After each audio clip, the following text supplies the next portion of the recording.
안녕하세요. 메타인지 명리입니다. 메타인지 명리는 사주 강의를 재밌게 들었지만 다 듣고 난 후에 정작 머리에 남는 건 하나도 없는 분, 어디서부터 어떤 차례로 공부해야 하는지 막막한 분, 누가 체계적으로 깔끔하게 노트 정리 좀 해주면 잘 공부할 수 있을 것 같은 분들, 그런 분들을 위해 준비한 강의입니다.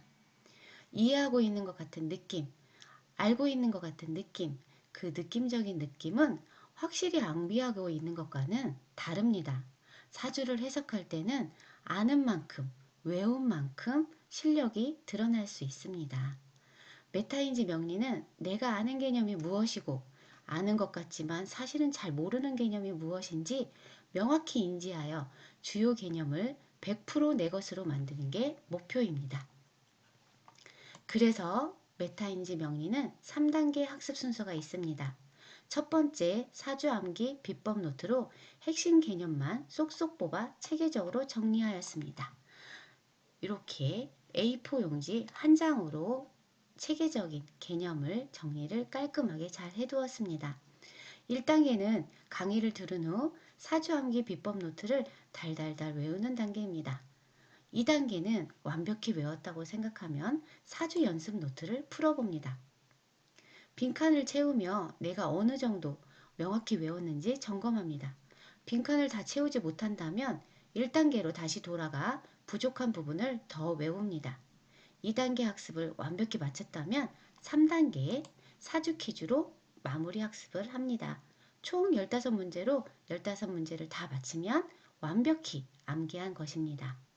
이렇게 3단계 학습을 마치고 나면 핵심 개념을 완벽히 외울 수 있고 사주를 풀 때 나도 모르게 술술술 나올 것입니다.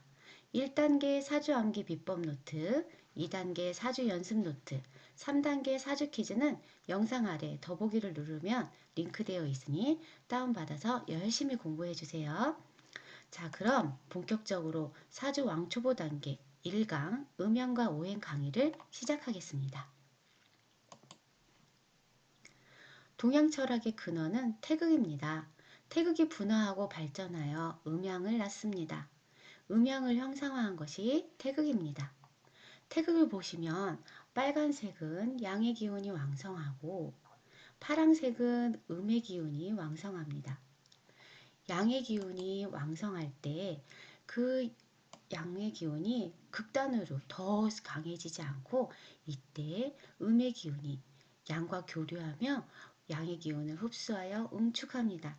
점점 음의 기운이 강해지면 강해진 음의 기운이 극단으로 치닫지 않고 또 양의 기운이 흡수하여 양과 음의 기운이 서로 교류하며 균형을 유지합니다.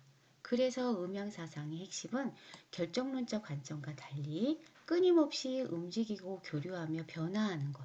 그것이 바로 핵심입니다. 그러면 음양의 기본 특성을 살펴보겠습니다. 양은 태양할 때 양입니다. 언덕 위에 태가 떠 있어서 반짝반짝 태양이 비추는 모습을 나타낸 한자 양이고요. 음은 언덕에 그늘이 져서 구름 아래 그늘진 모습을 나타낸 한자 그늘음자입니다. 양은 낮, 음은 밤, 양은 밝다, 음은 어둡다. 양은 하늘, 음은 땅, 양은 남자, 음은 여자, 양은 해, 음은 달, 양은 여름, 음은 겨울, 양은 덥다, 음은 춥다의 특성을 가집니다. 이 표는 한번 읽어보면 이해가 되실 거예요. 암기보다는 이해만 해도 되겠습니다. 음양의 성격 특성을 보시겠습니다. 양은 외향적이고 적극적이고 능동적이고 힘찹니다. 모험적이고 충동적이고 감각형입니다.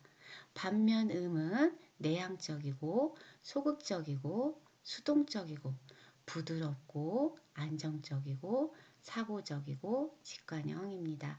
이 내용도 한번 읽어보시면 이해가 될 것입니다. 이 부분은 암기보다는 자연스럽게 이해만 해도 되겠습니다. 간혹가다 어떤 분들은 양은 좋은 것, 음은 나쁜 것이라고 생각하는 사람들이 있는데요. 절대 그렇지 않습니다. 어느 것이 더 좋고 나쁜 것은 없으며 사주 명리학에서는 음양의 조화를 아주 중요하게 생각합니다. 양이 강하면 음이 조화를 맞추고 음이 강하면 양이 조화를 맞추는 균형과 변화를 중요하게 생각합니다. 달이 차면 기울고 해가 지면 밤이 되듯이 변화, 조화, 이 두 가지를 강조하는 학문이 명리학입니다. 다음은 오행을 보시겠습니다. 오행은 음양에서 분화된 우주 만물을 형성하는 원기이며 변화를 상징합니다. 한자에서 알 수 있듯이 목, 화, 도, 금, 수 다섯 가지로 현상을 나누어 보는 관점입니다. 오는 다섯 가지 오고요. 오는 다섯 가지. 행은 단일의 움직일 행으로서 움직이고 변화한다는 것을 의미합니다. 그러므로 오행은 고정된 것이 아니라 끊임없이 운동하고 변화합니다. 그래서 사주명리학은 운동하고 변화하는 것을 다루는 학문입니다. 목은 나무를 상징하고요. 화는 불, 토는 흙, 금은 쇠, 수는 물을 상징합니다. 목과 화는 양의 기운이고요. 목과 화는 양, 또 금과 수는 음의 기운입니다. 그리고 토는 음과 양의 중간 기운입니다. 오행의 순서를 외우실 때는 목, 화, 토, 금, 수 이 순서대로 외우시는 게 좋겠습니다. 물론 수, 금, 토, 화, 목 이렇게 외울 수도 있지만 다음에 배울 상생을 배울 때도 목, 화, 토, 금수가 중요하니 외울 때는 목, 화, 토, 금수, 목, 화, 토, 금수 이 말이 입에 붙을 수 있도록 여러 번 반복해서 외워주세요. 그러면 오행 중 목 먼저 살펴보겠습니다. 나무를 살펴보시면 나무는 하늘을 향해 쑥쑥 자라죠. 상승의지가 있습니다. 상승하려는 성향으로 명예욕이 강합니다. 그리고 성장을 의미해요. 기본적으로 목은 사람 중심이고 어진 성향입니다. 한자로는 어질인자를 씁니다. 여러분들 나무에 관련된 책 아시죠? 아낌없이 주는 나무. 그 책을 읽어보시면 나무의 성품이 잘 이해가 될 거예요. 친구에게 모든 걸 내어주고 어질고 착한 나무의 성품이 잘 드러난 책이죠. 이렇게 인문학적 배경 지식 등을 관련 지어서 암기를 한다면 한번 암기하면 잘 잊혀지지 않아요. 여러분들이 가지고 있는 배경 지식을 활용해서 잘 암기해 보시기 바랍니다. 나무가 잘 발달되었을 때는 명예지향적인 성격이 나타나요. 그러나 단점, 너무 많다면 자기 의견을 굽히지 않는 단점이 있습니다. 다음은 화를 보시겠습니다. 화는 불은 우선 뜨겁죠. 뜨겁고 번지려는 확장성을 가지고 있어요. 그래서 불은 뜨거운, 타오르고 솟아오르는 열정, 정열, 자신감이 속성입니다. 불이 잘 발달한 사람은 열정이 강하고 예의가 바릅니다. 예의, 한자로는 예절을 뜻하는 예가 화의 기본 성격입니다. 많을 때는 자신감도 많고 자신의 의사 표현을 잘합니다. 하지만 너무 강하다면 단점은 다혈질이 됩니다. 우리가 성격이 불같다. 저 사람 성격이 불같아. 다혈질이야. 라고 표현하죠. 그렇게 연상지어 외우면 좋겠습니다. 세 번째 오행을 보시겠습니다. 토는 만물을 성장시키고 만물의 삶의 터전이죠. 풀, 나무, 곡식들을 키우고 동물들의 삶의 터전입니다. 그래서 토는 모든 것을 포용하고 만물을 포용하고 또 만물을 중재하는 속성을 지녔습니다. 그리고 잘 변화하지 않고 움직이지 않고 그 자리에 늘 머물면서 한결같다고 표현할 수 있잖아요. 그래서 흙은 의지 그리고 믿음을 나타냅니다. 한자로는 믿을 신을 나타내요. 토가 잘 발달하면 포용력이 있고 끈기가 있고 의지도 강하지만 단점이 많이 나타날 때는 고집이 너무 셀 수 있다는 점이 단점이 됩니다. 네 번째 오행인 금을 살펴보겠습니다. 금 하면 제일 먼저 떠오르는 게 단단함, 강인함일 거예요. 그래서 금은 안으로 강하게 다지는 의지, 절제, 단단함이 그 속성입니다. 금은 강한 의지를 나타내므로 의리, 절제, 한자로는 의로울 의리할 때 나타나는 한자로 표현됩니다. 금이 잘 발달한 사람들은 의지가 강하고 추진력이 강합니다. 역대 대통령들 중에서 금이 발달한 분들이 많다고 해요. 금이 잘 발달하면 비판 정신이 강한 장점이 있지만 너무 많을 때는 단점이 비판이 너무 강하다면 잔소리가 심한 걸로 들릴 수 있겠죠? 이런 단점이 있는 게 금의 속성입니다. 다음은 술을 보시겠습니다. 물은 땅속에 스며들기도 하고 호수처럼 잔잔하기도 합니다. 그래서 혼자 생각하기를 좋아하는 게 수의 속성입니다. 생각, 지혜. 생각하다 보면 또 상상력도 발휘가 되겠죠? 수는 지혜의 상징으로 한자 지를 뜻합니다. 또한 수는 욕망과 본능도 나타납니다. 이 부분은 나중에 더 자세히 다루겠습니다. 수가 잘 발달되면 지혜가 있고 타인을 잘 배려하지만 너무 발달했을 때는 생각이 많다 보니까 쓸데없는 생각이 많아져요. 그래서 너무 한 가지 생각에 깊이 빠져서 우울증까지 걸릴 수 있는 게 단점입니다. 수를 수 성향이 강하고 수가 너무 발달한 사람 중에 우울증 성향이 많은 사람들이 있답니다.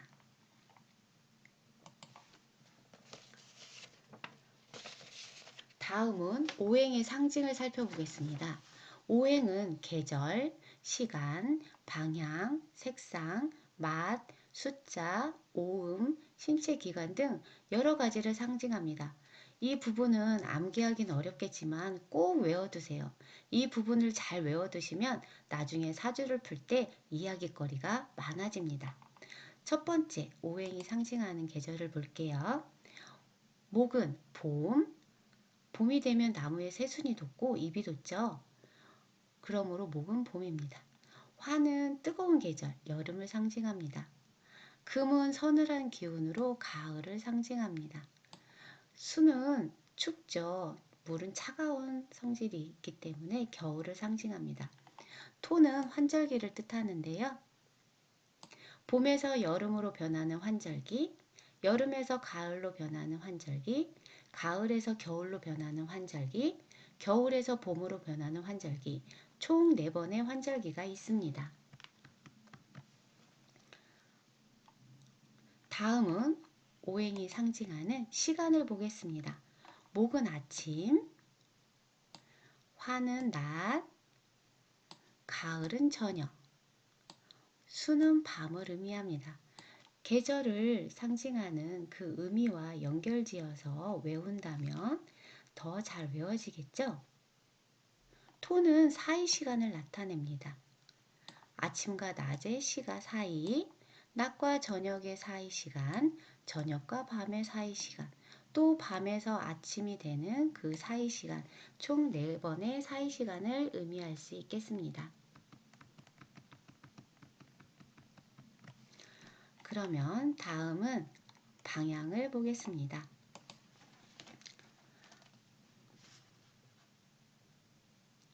목은 동쪽, 시작을 알리는 목은 동쪽이고요. 화는 뜨거우니까 남쪽, 금은 서늘하니까 서쪽, 북은 추우니까 북쪽입니다. 토는 방향이 중앙입니다. 다음은 오행이 상징하는 색상을 보시겠습니다. 위에 퓨에 색상으로 표현해 놓았는데요.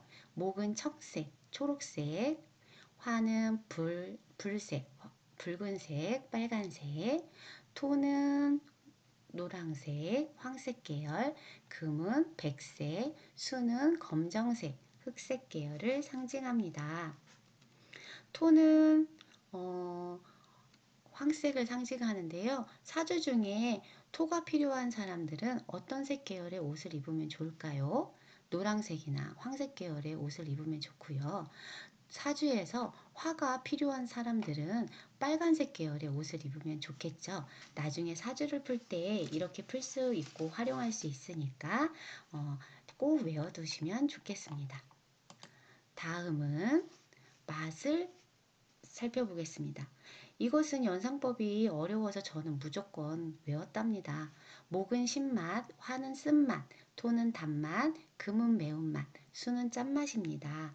목 기운이 필요한 사람들은 신맛을 즐겨 먹으면 좋겠고, 토 기운이 필요한 사람들은 단맛을 즐겨 먹으면 좋겠죠. 다음은 숫자입니다. 이것도 무조건 외우세요. 목은 38, 화는 27, 토는 50, 금은 49, 수는 16입니다. 근데 각자 숫자를 보면 5씩 차이가 나요. 38하고 숫자 5 차이가 나죠. 2와 7, 7과 2는 5 차이, 5와 10도 5, 4와 9도 5, 1과 6도 5, 이렇게 5씩 차이가 나는 것들이 특징입니다. 숫자는 나중에 이사 갈 때 집 동호수를 선택하거나 자신의 사주에 잘 맞는 핸드폰 번호 숫자 고를 때 등 우리 숫자에서 잘 활용할 수 있습니다. 물론 단순히 이 숫자만 보고 정하는 건 아니고 여러 가지 종합적으로 보겠지만 숫자를 외워도 잘 재밌게 활용할 수 있는 부분들이 있으니 외워두세요. 다음은 오음입니다. 목은 기역, 기역, 화는 니은, 리을, 티읕, 기역, 디귿, 토는 이응, 히읗, 금은 시옷, 지읒, 치읒, 수는 미음, 비읍, 피읍을 상징해요. 이거는 저는 연상법으로 외우는데요. 목은 기역과 키읔이 왠지 나뭇가지 모양을 닮은 것 같아서 쉽게 외워졌고요. 화는 나라타다로 외웠어요. 나라가 다 탄다. 그래서 불에 나라가 다 탄다 해서 나라타다로 외웠고요.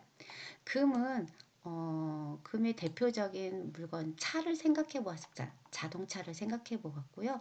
차를 사자차 해서 시오지어치읒 이렇게 외웠답니다. 이렇게 연상법으로 외우면 절대 잃어버리지 않아요. 여러분들도 여러분들만의 연상법을 외워두시면 좋을 것 같습니다. 마지막으로 신체 기관을 보겠습니다. 목은 근육과 뼈를 나타냅니다. 우리 나무를 한번 살펴보세요. 나무의 줄기를 보면 우리 몸의 뼈대와 같죠. 그 모습이. 그래서 목은 뼈, 근육을 상징하고요. 다음 화를 보시겠습니다. 우리 화가 상징하는 거는 심장을 한번 떠올려 보세요. 우리가 화병이 났다. 화가 났을 때 또 심장이 아프고 뒷골이 땡긴다. 뭐 이런 표현들을 많이 하잖아요. 심장은 모든 혈관에 피를 공급하므로 심혈관과 관련이 깊습니다. 그래서 그렇게 외우시면 되고요. 토는 중앙을 뜻하잖아요. 우리 몸의 중앙을 살펴보시면 위장이 있습니다.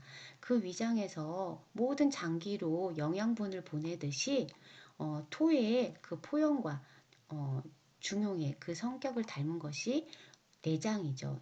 위장이죠. 그래서 토는 내장과 유방과 피부를 상징한다고 외우면 좋겠습니다.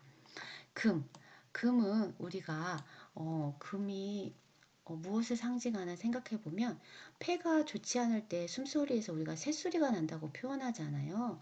그게 또 관련이 있어요. 그래서 금은 폐나 기관지를 의미합니다. 수는 우리 몸에 물기운이 강한 장기를 한번 생각해 보면 좋을 것 같아요. 신장이라든지 또 생명을 잉태하는 자궁 이런 부분들이 수에 해당되겠습니다. 이렇게 외우시면 연결이 잘 돼서 쉽게 외울 수 있어요. 토 기운이 잘 발달한 사람들은 위장이 튼튼해서 무엇을 먹어도 소화를 잘 시키죠. 반대로 토 기운이 너무 약한 사람은, 토 기운이 필요한 사람들은 소화력이 약하고 소화가 잘 안 돼서 힘들어하는 분들이 많이 있습니다. 목 기운이 부족하거나 너무 과한 사람들은 뼈 골절 사고의 위험이 있는 거고요. 이런 식으로 나중에 사주를 풀어갈 수 있으니 기본 개념을 달달달 외워주시기 바랍니다. 툭 치면 툭 하고 나올 정도로 완벽하게 암기하세요. 이것으로 오늘 메타인지 명리 왕초보 단계 1강 수업은 마치겠습니다. 사주 암기 비법 노트로 암기하시고 사주 연습 노트로 연습하시고 사주 퀴즈로 마무리 점검하시면서 완벽 암기 하시기 바랍니다. 2강에서 뵙겠습니다. 구독, 좋아요, 알림 설정 꼭 해주세요. 감사합니다.